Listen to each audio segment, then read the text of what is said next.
Super Bowl 60 is set. It's the Patriots. It's the Seahawks. It's not the Houston Texans. Should the Texans be here after having watched these games? How are you feeling about that? Let's talk about it. I'm Paul Gallant, and this is the Gallant Says podcast on Monday, January 26th, 2026. Hit it. A radio show host in Seattle called Paul Gallant. Paul Gallant's wondering the same things a lot of people wonder. You are definitely living in the hindsight world today, Paul. I was just kind of curious what Paul gets to say. Grow up, mother. You kidding me? Paul Gallant, what the hell is wrong with you? Oi!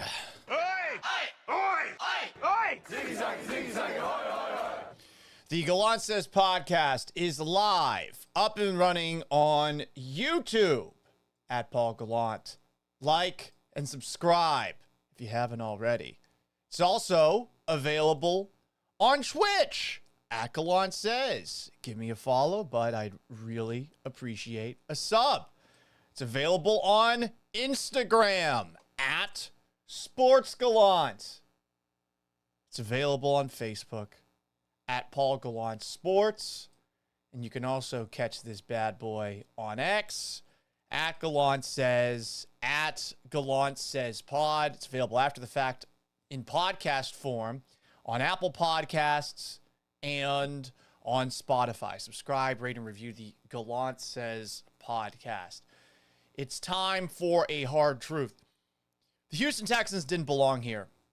I have seen a lot of people trying their best to cope with the fact that the Texans made it all the way to the AFC Championship game with that fantastic defense that they have. And I can understand how, after watching the Patriots take down the Broncos yesterday 10-7 in the snow in Denver, or watching the Seattle Seahawks outshoot the Los Angeles Rams, how you might think to yourself, man, all C.J. Stroud needed to do against New England and then in this game to give the Texans a legitimate chance at a Super Bowl was to not do what he did against New England in that freezing sleet. If it's a very big word for just two letters, and I think that if you are telling yourself that right now, I think you are overestimating the Texans' ability to play a clean game. We didn't see it all last year. We didn't see it really all of this season either. There are always warts at every single performance that we saw from this team.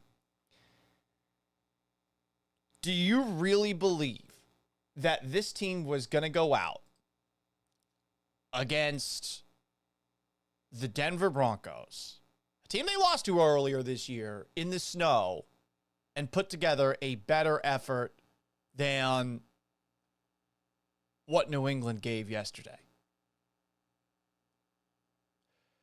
I think ultimately, look at yourself in the mirror and realize that the Texans were 0-4 against the four teams that made it to the conference championship weekend.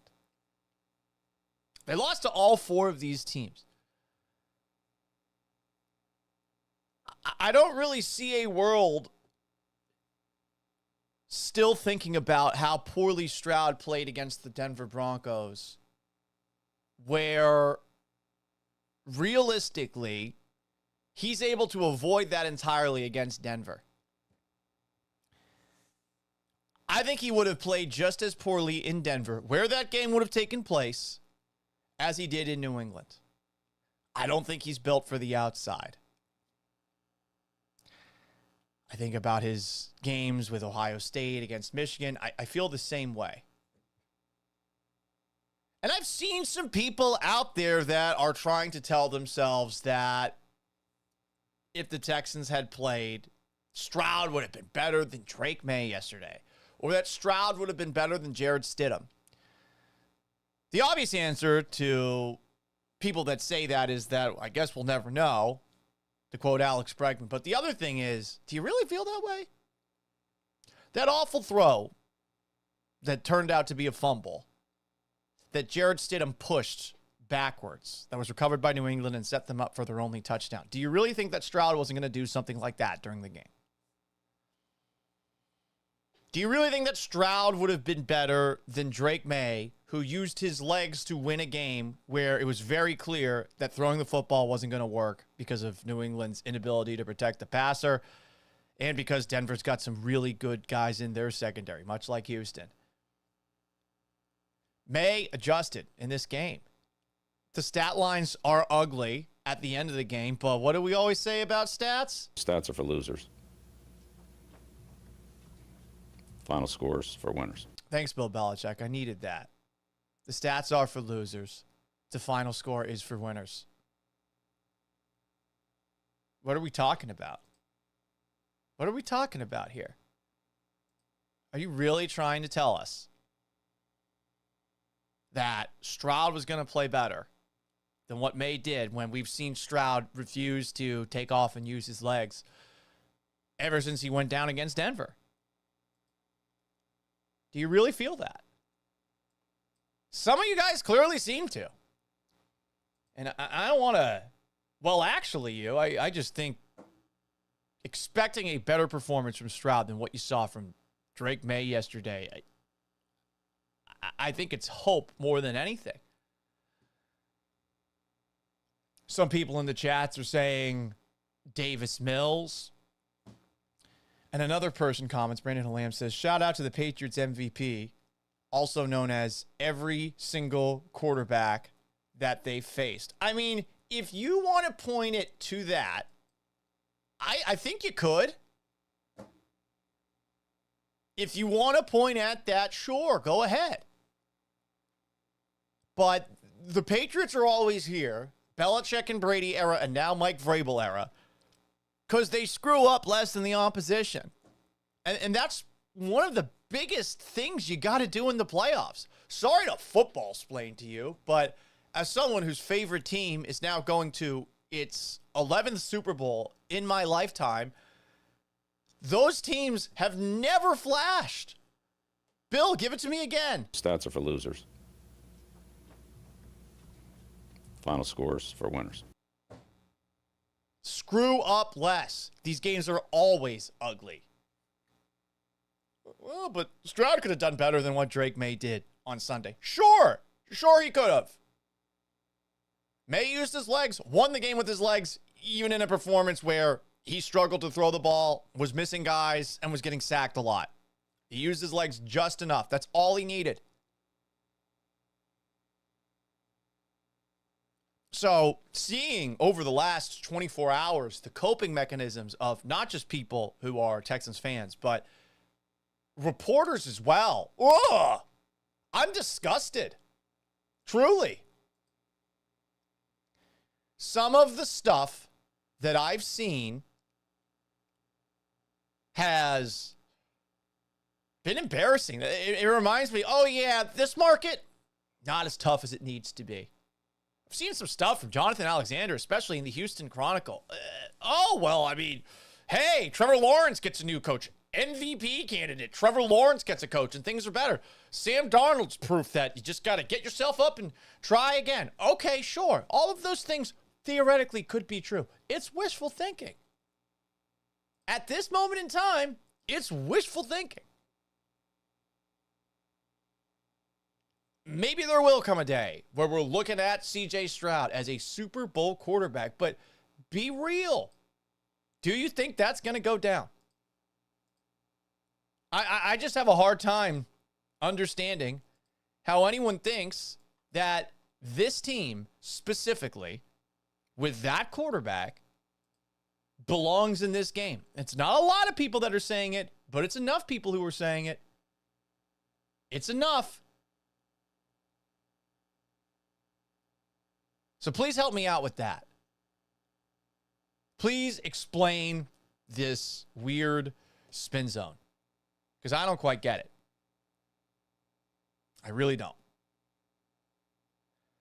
YouTube at Paul Gallant. Like and subscribe on YouTube. You can also do it on Twitch at Gallant Says. Facebook at Paul Gallant Sports. Instagram at Sports Gallant. X at Gallant Says. At Gallant Says Pod. Seems like we have two competing streams up with one another. I thought this time around that we'd actually be able to stream vertically at the same time, but I just don't think this is going to end up being a thing, really, at any point in the near future. So that's a bit of a bummer. But hey, you know, we try. We try to give you new things, and sometimes we're just unable to give you those new things. This is definitely the last time that we're going to try, though, to put things in vertical and in horizontal at the same time. Ian Lindblom says 2007 was flashy as bleep. Not in the playoffs. Watch 2007 Patriots in the playoffs. Brady looked good against the Jaguars, where I think he was 26 of 28, but that Chargers game was a slog. That was the AFC Championship game that they played against a Chargers team that ended up without LaDainian Tomlinson for most of the game and with Phillip Rivers playing on a torn ACL. I think the final score was 21-12. I was at that game. It wasn't flashy at all. Sure, guys win on a rookie contract all the time in this league. And maybe that's going to be the Patriots, or maybe it's going to be the Seahawks, who brought in Sam Darnold, and somehow Sam Darnold is out there and not crapping himself, which we always know the potential exists for him to do that. But people coming out of this game, there's this FOMO I'm sensing, and I just don't think you were ever that close. I also want to say this. Weather has always been part of National Football League lore. It's always been a part. I'm really getting annoyed with the amount of people that are crying about what the weather was in Patriots Broncos. Football games shouldn't be played in weather like that. No, it's always been played in weather like that. That's why all these teams who play indoors are soft. This is what I have to say to any team that plays indoors. Get him a cranberry juice. I just don't really respect you as a man. Am I talking about the players who could kick my ass any Sunday of the week? No, I'm talking about just organizationally deciding we're going to play indoors. Get him a cranberry juice. It's soft. Game got shitty towards the end. Survive in advance. Oh, I didn't like watching it. Get him a cranberry juice. That's not how football goes. Football's supposed to be played in the elements. It is supposed to be a test of mettle, of character. Oh, it's cold outside. It's snowing. We can't play this. Get him a cranberry juice. Pathetic. I hate it. Absolutely hate it. Figure it out. If you're out in the cold, you should have to go out there, survive, and try your damnedest to get things going. And if you're not able to get it done, get out. Oh, it's cold. It's cold outside. Get him a cranberry juice. Really thought that was pathetic by a lot of people out there. Oh, I really wish that the things were nicer. It's not the weather, it's the field conditions, says Tim03. No, it's all one thing. What if they were playing on field turf in the snow? You think that was going to be better? You know? Shit happens in the middle of the game. Denver has the craziest weather all the time, right? Okay. Well, if that's the case, then when shit gets crazy, adjust. Oh, it's cold. Get him a cranberry juice. Come on, dude. Come on. Oh, the cold. God wills it indeed, not Santa. Sometimes the big man upstairs is just going to throw some weather at you. You got to adjust. You got to handle what the football gods are throwing at you every single chance that you can. Okay? Okay. Okay. Anyway, guys. Gallant Says podcast on YouTube at Paul Gallant, Twitch at Gallant Says, Facebook at Paul Gallant Sports, Instagram at Sports Gallant. We're getting some of the chats loaded up as best we can. Let's see. What do we have here? I don't know why, for whatever reason, Instagram has such a tough time loading in. Really don't get that. It's very annoying to me. You know? Wish we could do better. I really wish that we could do better.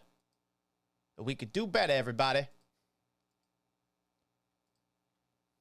How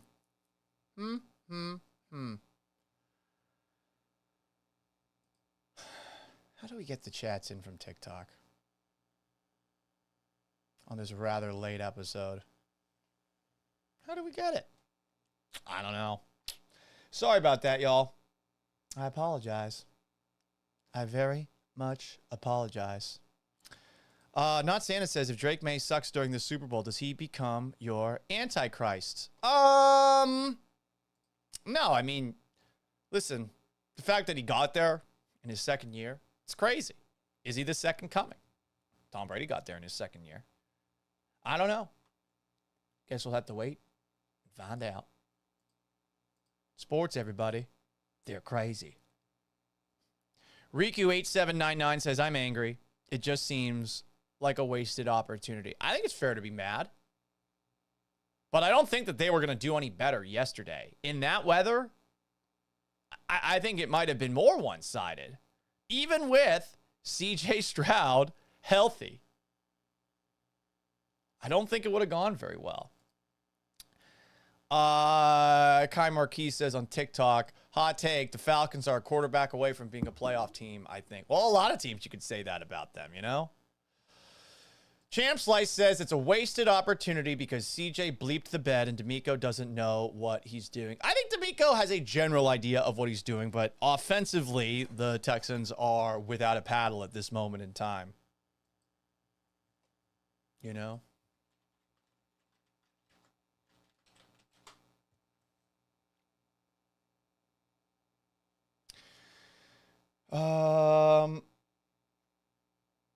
What else do we have here, guys? Do we want to talk about the lessons that the Houston Texans should have learned from Conference Championship weekend? How about this? Patriots 10, Broncos 7. Lesson 1. Don't screw up. You're in the AFC Championship game. You've got your back to your own goal line. Your defense has been doing a hell of a job. Don't push pass a ball backwards while trying to evade the rush. Take the sack, Jarrett Stidham. Don't fumble what should have been a fumble return for a touchdown to give the Patriots points that they probably weren't going to get offensively at any point during the game. That's why the Pats won. The Broncos screwed up more. Another lesson that the Texans can learn from Conference Championship week.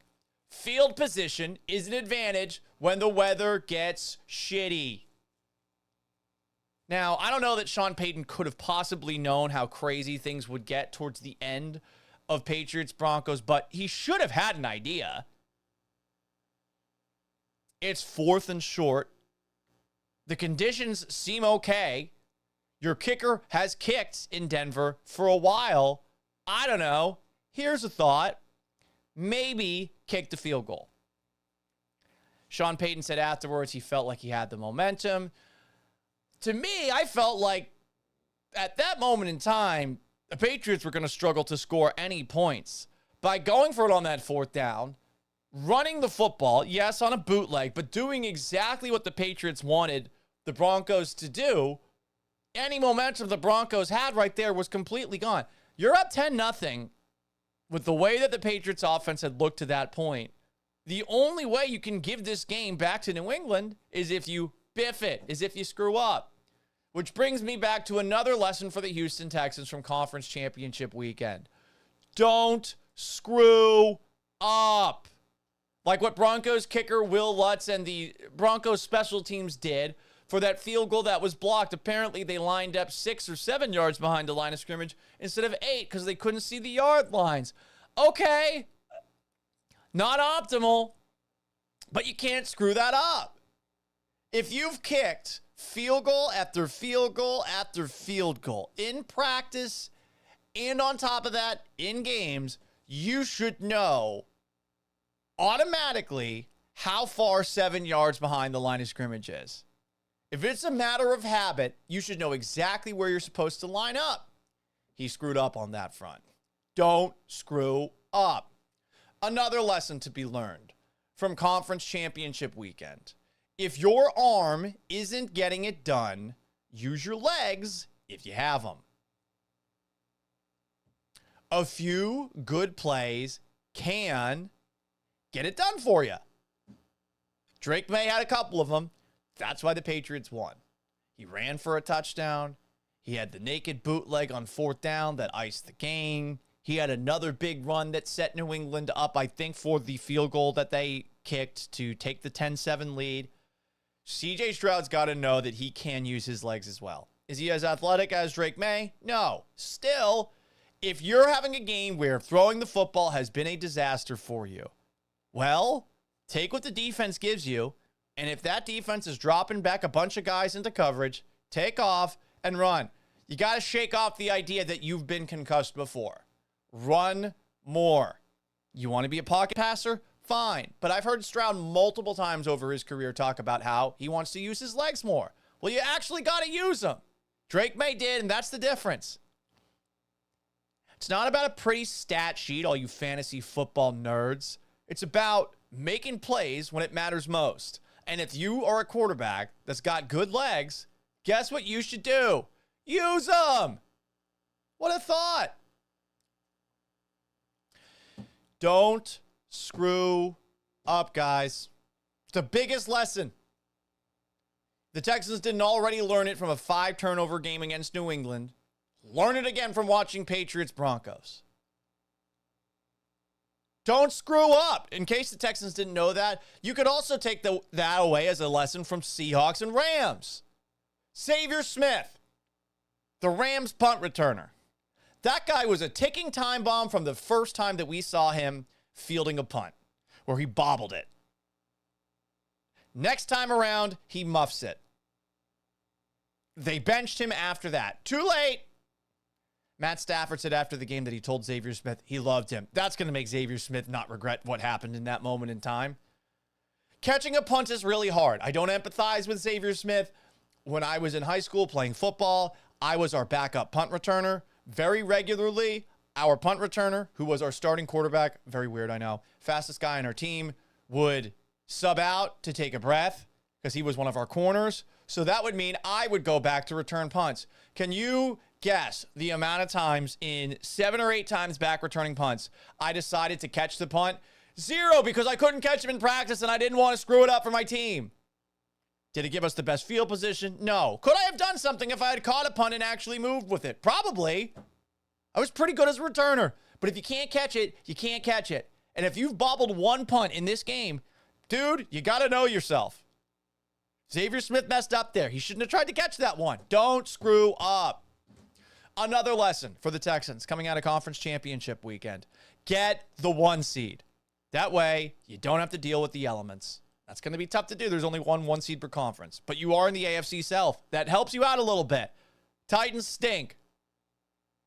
They stink.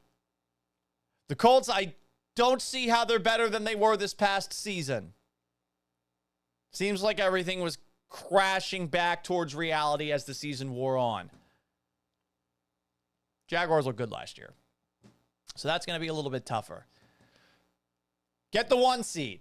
That's a lesson. Another lesson. Don't screw up. Are you noticing a theme here? Don't screw up. Tariq Woolen, bro. First off, earlier this year, in a Rams-Seahawks game, the one on Thursday night, the Rams were talking a whole lot of bleep up 2 scores. That backfired spectacularly for them. So when you're winning in a close game against a team that's as good as you, don't talk smack if it's not necessary. Going over to the sideline after getting a stop, forcing a 4th and long, and chirping when you know that the NFL has made it a point of emphasis this season to stop taunting, you can't do that. What the hell was he thinking there? What was he trying to do? I don't get it. And then in the very next play, he gets destroyed over the top for a touchdown. He deserved that. Cut him on the spot. Now, I know he's going on to his Super Bowl, but man, seeing all of his teammates light him up on the sidelines, deserved. That was a stupid move. Don't screw up. It's the name of the game. In the playoffs, don't mess up. If you mess up, you're done. That's how it works.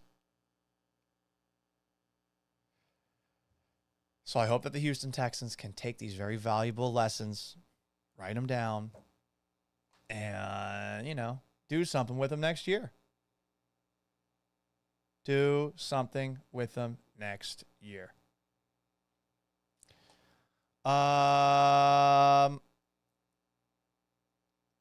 Senior Larry 77 says, no way the Patriots beat the top 3 defenses in the NFL back to back to back. The Bulls not going to be in bad weather. Good luck, Drake. Well, I look at it from this perspective. The Patriots have had to play every single game thus far in bad weather. So now if they've got to play indoors, they're going to be as ready to go as possible, man. Also, watch there be some crazy fog in San Francisco for that game. It is an outdoor stadium for what it's worth. Champ Slice says, D'Amico has said he wants the Texans to be a running team. Does that clown know what a running team does? They run the ball. They should have run the football a little bit more against New England. The problem is that's New England's strength is their run defense. I don't know that it would have worked so well, but they do need to work on this offseason, finding a way to build a more effective running game to complement what CJ Stroud does. 2Throw281 asks, do you think CJ's performance will make Houston a less desirable place for free agents? Nah, man. Money's money. You're in Texas. No state income tax. And there's a lot of players that are from Texas in the league.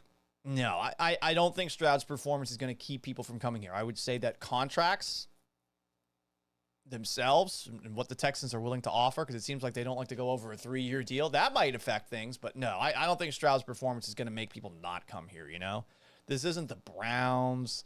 This isn't a team that's historically been bad. Yes, they've lost in the second round of the playoffs 3 years in a row, but, that gives you a better chance to win than most situations.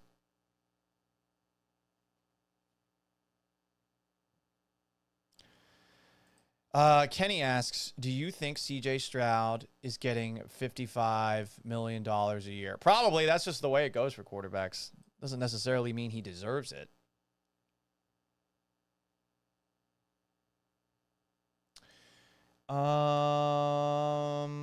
What else do we have here? Patriots, Seahawks, Super Bowl 60. Seattle's a 4.5-point favorite for this game. Wow. That's something else, ain't it? That is something else. Not surprising. Seattle looked a lot more impressive. And I think that if you are...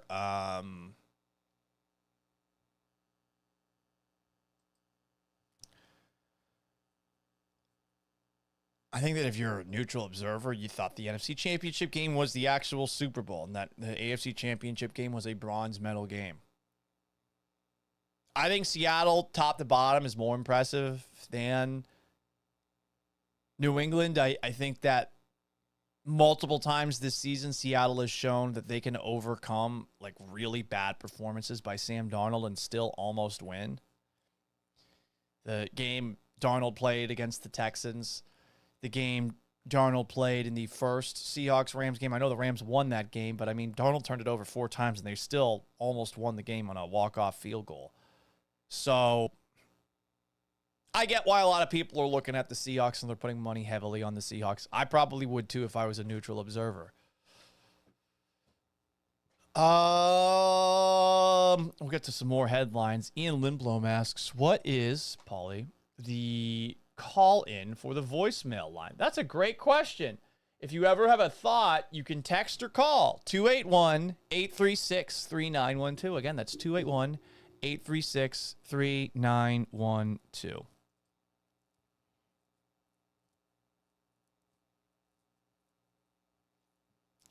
What else do we have here? Avi Lieberman asks on Instagram, would I deal Isaac Paredes? Probably not. But I think they're going to have to. I think when you take a look at the way that the infield's set up, and I did an interview with Chandler Rome, you can watch this on the YouTube channel. You can listen to it on the podcast side of things.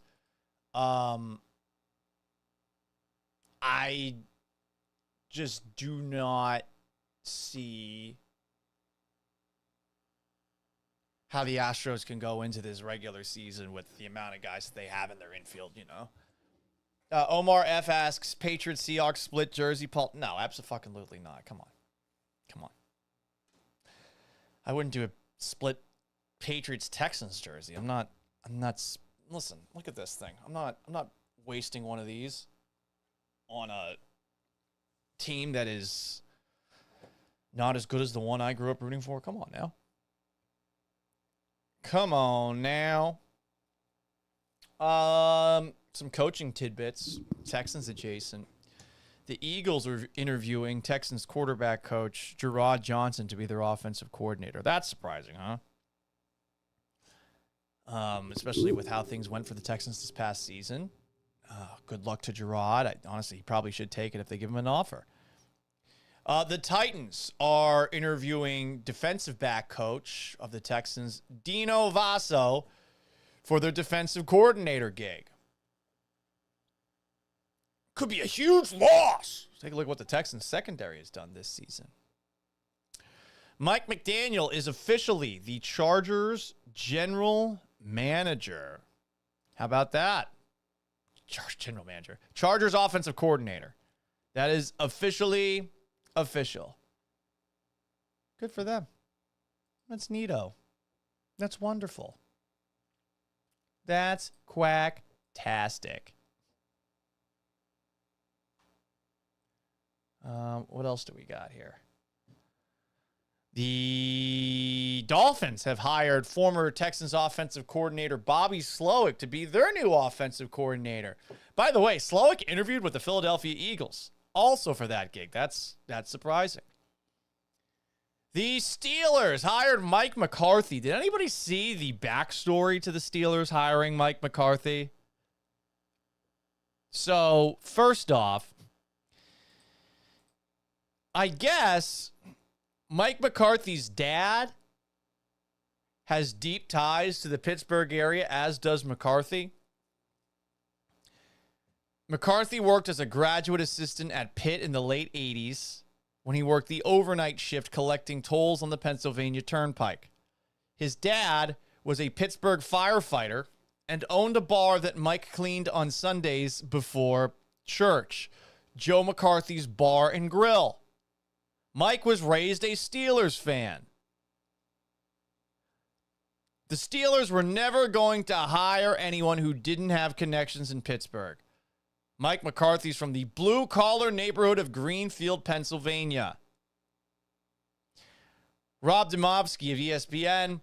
No one loves being from Pittsburgh more than Mike McCarthy. Ted Thompson, when he hired him as Packers head coach, had called him Pittsburgh Macho. So there's lots of stories about how the Steelers hired Mike McCarthy because of, seriously, the fact that this guy is from Pittsburgh. Is that a reason to hire somebody? I don't know about that. Meanwhile, there's also this tidbit as to why the Steelers hired Mike McCarthy. This one's also wild. One of the elements Mike McCarthy provided the Titans and Steelers when he interviewed with them were graphics of his long history of coaching and developing quarterbacks, beginning with Joe Montana with the Chiefs under Marty Schottenheimer. What? Joe Montana with the Chiefs? Fuck off with that. Montana was a finished product at that moment in time. He was developing Joe Montana with the Chiefs. Come on, dude. Some of the rationales for the hiring of Mike McCarthy in Pittsburgh are wild. Senior Larry believes the Steelers downgraded from Mike Tomlin to Mike McCarthy. Yeah. I think Mike McCarthy's like a likable Sean Payton. You know, he had some great times with a great quarterback early on in his career, and then it never really happened again. And maybe it's because the quarterback's play was deteriorating more with Payton than it was with McCarthy. Still, though, one Super Bowl to show in McCarthy's time. but he's getting a third go-around as a head coach. That speaks to his likability, where Sean Payton, I think a lot of people agree, is a dick. Not that there's anything wrong with that, but that's what he is. The two of them have won Super Bowl each. Just saying. Other news around the National Football League. Sean McDermott's likely going to take this year off as a coach. You've also seen some other coaches that are just withdrawing their names from all coaching searches. 49ers offensive coordinator Clay Kubiak, Phillip Rivers, who the Bills actually interviewed, amongst others. The Bills have Josh Allen sitting in on their coaching interviews. They did interview Phillip Rivers. They're not interested in Bill Belichick, and they've also interviewed Jags offensive coordinator Grant Udinski. I think they brought in Brian Daboll, their former offensive coordinator, in there as well. The Browns, meanwhile, are requiring candidates to use essays and do homework and fill out personality tests as part of that coaching search. This has led guys like Mike McDaniel and Jesse Minter, who's now the Ravens head coach, to withdraw from consideration. Seems like Anthony Lynn's the only coach that's been interviewed with the Browns who seems realistic for them to hire. Meanwhile, Davis Webb is getting looks from the Raiders and Bills. He's the Broncos quarterback coach. He's like 30. You got Joe Brady interviewing again with the Raiders as well. Brian Daboll interviewed with the Raiders. Anthony Weaver is interviewing again with the Cardinals. He did it with the Bills. The Titans are talking to Arthur Smith about another term as offensive coordinator. And Eric Bieniemy is back as the Chiefs offensive coordinator. There you go, everybody. That's all the coaching news. Greg Todd says, I guess you got a win-win situation for the Super Bowl. No, I want the Patriots. There's no house divided thing here. I mean, I used to work for the Seahawks flagship station, and I wish all the Seahawks fans out there well, but I don't know. The petty side of me wants the Seahawks flagship station, which I used to work at, to not get a Super Bowl championship to coast on for the next couple of years. Even though there's some people there that I like. Yeah, I don't want them that. I'm a little petty. I'm a little bit petty. Go Pats. Some Seahawks fans, I remember when I told them that I was a Patriots fan growing up, thought less of me because of it. And I'm sorry that I know more about football than you because of that, but I do. See all the lessons I gave you earlier in the show? Don't screw up. Don't screw up. Who's got a case of the Mondays today? Ooh, definitely Sean Payton. Definitely Sean Payton after that 4th and 1 that the Broncos were unable to convert. Anyone remember this from Sean Payton last week in the build-up to Patriots Broncos? He's getting a clown for this one after this question from the liberal media. Sean, having Greenlaw back for this game, his ability to attack downhill in the run game, just how big is that and the timing of it for this one? You want him to attack downhill? Is that your, like, what do you know about attacking downhill in the run game? You don't know. All right, that's right. But have him attacking downhill. It's good to have a healthy Dre Greenlaw back in the game. Yeah. I wish he had done that with me, because I would have said, yeah, I averaged 9 yards a carry, dude, in a prep high school league. So I know a little bit about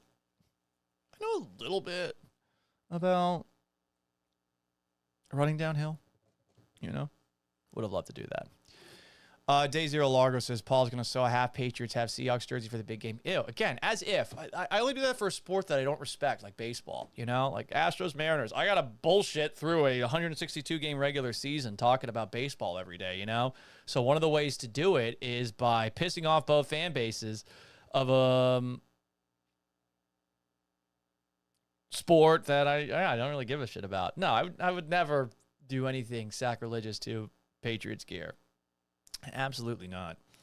Even as the preeminent baseball mind in Houston, it's tough at times to talk about a sport that makes you want to shoot yourself. I mean, makes you want to pay your taxes, but you know, just telling you how things go.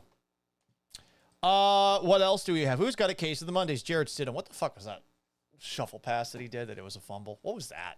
What do you think was going to happen there?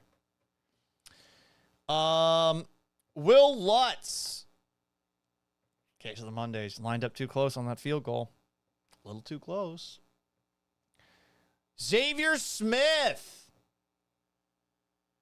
the punt returner for the Rams. Muffed that punt. Uh-oh. You can't do that. Case of the Mondays. Tariq Woolen, he's got a case of the Mondays. Texans legend Darrell Taylor, who was also a Seahawks draft pick back in the day and very recently played for the New England Patriots, only to be cut right before the AFC Championship game. Anyone see this exchange with Boston reporters from Mike Vrabel on Friday when asked about Darrell Taylor? How has Darrell Taylor gotten acclimated so far? Yeah, we released Darrell Taylor. We'll put that out here at 4 o'clock. So not very well. So not very well. God damn. And now the guy's sitting home watching a team that he played for play a team that he played for in the Super Bowl after being on the Texans in the second round of the playoffs as well. Who's got a case of the Mondays? How about Milwaukee Bucks fans? Yikes, this has got to be a tough time to be a Bucks fan.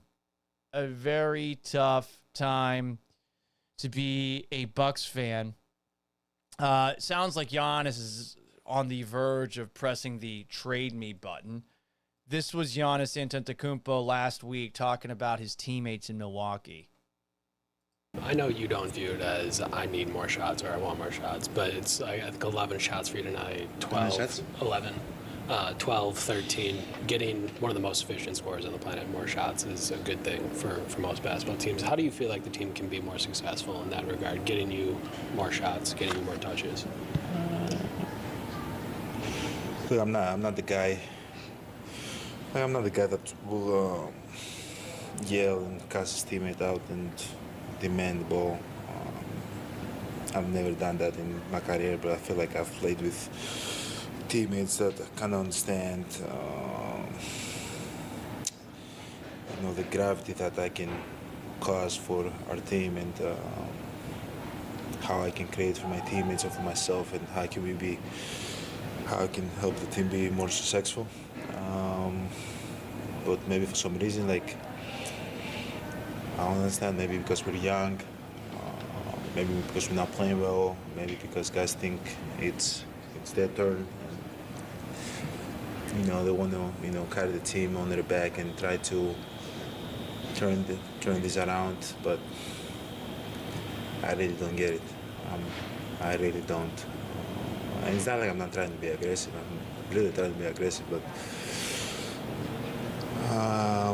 at the end of the day, like this thing that they call, I have teammates, I have coaches, people that talk to me, and they told me this thing that's called the white swan and the black swan, and you got to be the black swan and be more aggressive. The man. Black swan, huh? The ball, and again, it's something that I've never done my whole career, so maybe I got to do it more.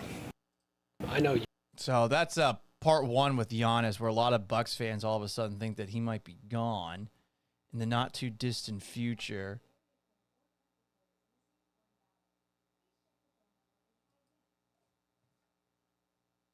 I have no idea what that was in the background. Guys, I'm going to be right back. Someone just come into my house?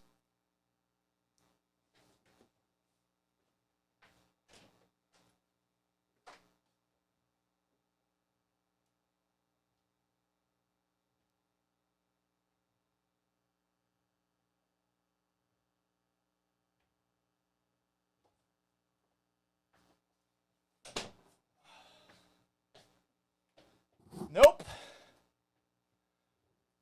Oh, boy. That was weird.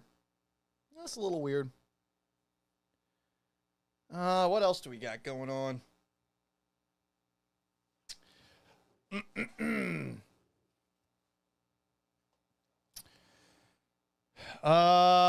Case of the Mondays. Who else has a case of the Mondays? You heard part one of what Giannis had to say last week that's got Bucks fans on edge.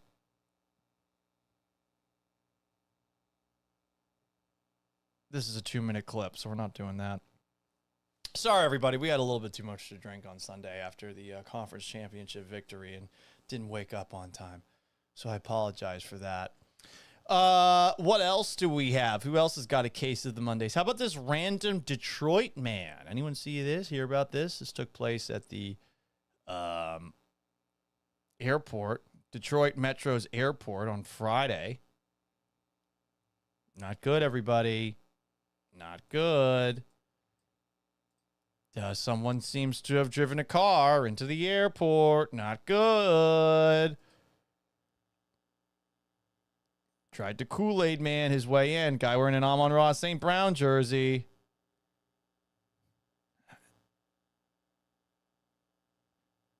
Pretty wild that that happened. Where's the actual video of him driving in? Why don't we have that? What's going on here?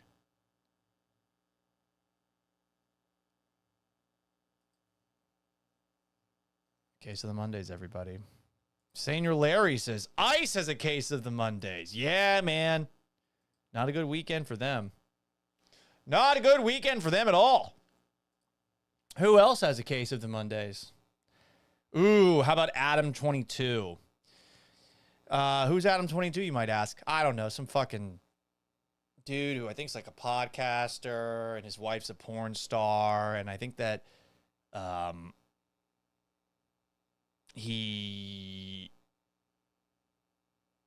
had some sort of open arrangement slash porn arrangement where his wife was allowed to shaboink porn star Jason Love, who's a big dude, and Love, who slept with his wife twice, fought him in a boxing match at, I guess, hosted by Adin Ross, and I think this thing lasted like 5 seconds, this fight. Look at all these little douchebags who went to this event. I mean, he looks scared. Dude, if you're going to fight someone who you let sleep with your wife and then said, hey, I was better at sleeping with your wife than you're at sleeping with my wife, sleeping with your wife, I don't know. You got to give a better effort than that. Oh, boy. Lena the Plug, that's her name, said that she's staying loyal with Adam22. She hugged him afterwards and said that she's a winner because they are still together while, like, hugging him wearing a thong. So that's fun. This is where boxing is, guys. This is where boxing is now. Riveting show today, brah. Yeah, that's true. It's true. Who else has a case of the Mondays? Let us know on Paul Gallant. At YouTube, at Paul Gallant. Like and subscribe. Twitch at Gallant Says. Give me a follow. I'd appreciate a sub. Instagram at Sports Gallant. X at Gallant Says Pod. TikTok at Gallant Says. Facebook at Paul Gallant Sports. Time for a little brain rot. Anyone see this? This advertisement that got dropped in the middle of conference championship weekend? It's an advertisement for something called Lilly Pharma. I didn't know that there was a company that was a pharma company called Lilly, Lilly, but everyone is clowning this commercial, which aired, I forget at what point during the conference championship game it aired, but people are crushing this one, and you can watch along with us right now. Come on, let's hear it. You think I need your advice? You think I should go on a diet? Yeah, I do. Or be more proactive about getting in shape. I am wondering if this person is artificial intelligence or if this is a real person. I doubt it's a real person. When I first saw this person, I thought it was someone wearing shoulder pads. He's a bit of a biggleby. We don't judge people based off of their weight as long as they're trying their best to get in shape. I've been dieting since I was 12. You think I need to hear about your workout routine? Yes, if you've been dieting since you were 12, you definitely need to hear about my workout routine and about what I eat. You don't stop to ask about mine. I mean, I'm assuming there isn't one. No matter what I do, you're gonna have your own thoughts. So get it all out. And while you're in the comment section, I'll be focusing on what really matters. Like how I feel when I'm waking up in the morning. Can't imagine you feel good. Or anything, because I think you're artificial intelligence. Like showing up for people I love. My health is my focus. And my body is nobody's business but mine. Unless taxpayers have to pay for some sort of procedure that you have done, or I don't I hate it when people use this as a justification. Like, I'm okay looking the way that I look. If you're constantly going to the hospital, it does become everyone's business if any of this ends up being funded by taxes or insurance premiums go up because of it anyway. There are a lot of opinions about weight. It takes strength to focus on health. Shut the fuck up. And then at the end, Lilly, a medicine company. Oh, is this for GLP-1s? You fucking biggleby. Listen, people, I understand the sensitivity towards being empathetic towards people who are big. But ultimately, ownership is theirs about them being the way that they are. And if you put in the work, you could theoretically get back in shape. This advertisement, I'm guaranteeing you, is for GLP-1s. This is some version of Ozempic that Lilly's about to put out there, and they put this commercial up, this PSA, like, oh, you think I haven't heard about working out or about dieting? Yes, I think you haven't heard about those things. I think you haven't heard about any of those things. By the way, this is a commercial for you to take this shortcut instead of picking yourself up by your bootstraps and getting back in shape. I love that this ended up being an advertisement for a pharma company, and the first 59 seconds are trying to make you feel bad for some freckled, fatty, boombatty, artificial intelligence slob. Slob! That person is not real. If he is, I feel for you, but I don't know. You've been dieting since 12. You've been working out. Jeez Louise. Riku8799 says, you need to get in shape. Spheres are technically shapes. That is fair. That is totally fair. So there you go, guys. A little brain rot for you.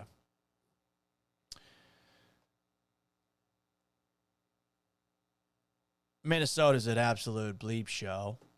So we'll wrap up with a little politics talk.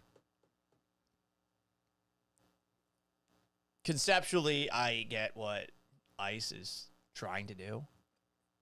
But the execution, which we all can see, has been pretty shitty for a while. Right? I mean, I really feel like these are poorly trained people for the most part in ICE. And I understand, hey, immigration's gotten out of control. You've got to go and find a way to stop the damage that was done during the Biden administration when borders were essentially open. But Whether it's the social media posts, which are winning them no allies, I think it's turning people off who are in the middle, or yet another person getting killed where no one's going to be, I think, swayed from what they originally thought about the video of Alex Preddy, the 37-year-old, being shot and killed over the weekend. I don't think anyone trying to do a serious, nuanced conversation about like what happened in that video, I don't think anyone is going to be able to successfully do it. People on the right think that it was a justified shooting. People on the left think it was a murder. I've watched the video several times. My only takeaway is that what a shit show that was. I mean, ICE looks just so pathetic as far as preparedness, as far as being a professional. You know, you're supposed to be a law enforcement agent, and I get it's cold outside, but everyone looked completely different from one another. There's no uniform to just the way that they look. And how many people did it take for them to, I guess, apprehend that one person who eventually got shot? It was just so messy, and you can watch the video over and over again, and it's absolutely horrible what happened to that person. And I know some people are going to say, oh, he pulled the gun out. I don't know what happened. I just feel like ICE continuously shows how poorly trained they are every chance that they can. And I'm supposed to believe that this entity is going to make things better as a whole for all of us. It's just tough to believe that. These guys look like amateurs every single time you see them in video. That lady who was deliberately getting in the way with her car of those ICE agents looked like a crazy asshole in the moment, but the person who shot her said, fucking bitch, after he did it. Like, what are we doing here? I'm supposed to trust these people based off of the video I'm seeing of them? And I get it. There's a lot of video out there, and you can make any argument you want. I feel like we should all be able to agree on this, though. It's time for some self-reflection by ICE. Can you at the very least stop, I don't know, CJ Strouding it all over the place? That's what I'm having a tough time with. Every single time I watch these videos, I'm just like, you guys look like amateurs. I feel like we should do a little bit better than that. Just a thought. Anyway, guys, that's going to wrap up today's edition of the Gallant Says podcast. This was a bit of a messy one, and we didn't get started till late, but we hope that you enjoyed it. Apple Podcasts and on Spotify. Subscribe, rate, and review. You can get after us on YouTube at Paul Gallant. Like this video and subscribe. Twitch at Gallant Says. Give me a follow. I'd appreciate a sub. Instagram at Sports Gallant. X at Gallant Says. At Gallant Says Pod. Facebook at Paul Gallant Sports. Subscribe, rate, and review on Apple Podcasts and Spotify. Look for the Gallant Says podcast. If you ever have a question, you can send me an email. Gallant Says at gmail.com. You can also leave a voicemail at 281-836-3912. That's 281-836-3912. I think we actually got our first voicemail for a change, so that's fun. Anyway, y'all, that's going to wrap up the show. So long. Farewell. Have yourselves a wonderful rest of your Monday, and we'll be back at some point on Tuesday. Peace!